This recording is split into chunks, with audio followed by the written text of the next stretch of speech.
Hello दोस्तों, आप लोग ये इमेज देख सकते हैं and you can just recall कि कहाँ का है ये। तो mostly as it can be seen ये सोवियत यूनियन का है। It is a best example to describe about a command economy, जहाँ पर सारे जो रिसोर्सेज हैं वो गवर्नमेंट के द्वारा कंट्रोल किए जाते हैं एंड गवर्नमेंट काफ़ी चीज़ों पे कंट्रोल रखता है, giving less space to the private and जो फॉरेन एंटिटीज हैं। ठीक है, तो we will discuss about command economy again and again. I and IFS के पेपर में इससे रिलेटेड एग्जाम में क्वेश्चंस पूछे गए हैं, चांसेस है कि आगे भी पूछा जा सकता है।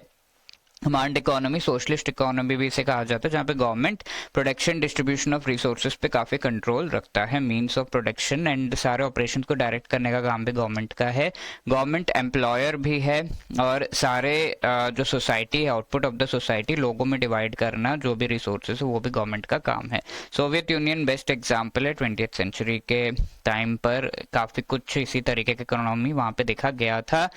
मार्केट इकोनॉमी से अगर हम इसे कंपेयर करें तो मार्केट इकोनॉमी में प्राइवेट फर्म्स, एंटिटीज, जो कंपनीज हैं, इन सभी को काफ़ी ज़्यादा छूट दी जाती है, but command economy, socialist economy में नहीं दी जाती है। Major decisions private companies, individuals वगैरह ही लेते हैं मार्केट इकोनॉमी में, और जो extreme case of market economy उसे लेज़ेस फेयर भी कहा जाता है। ये भी एग्जाम में पूछा हुआ है।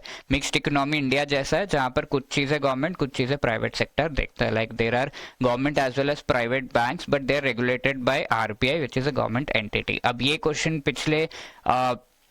क्वेश्चन पिछले एग्जाम में पूछा गया है। Dash economy is one in which government makes all important decisions. Please pause the short and try to answer this in the comment section.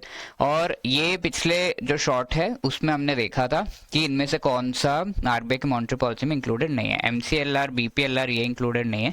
Bank rate included है। ठीक है, तो 1 and 2 are not included, so A is the right answer. Thank you, all the best.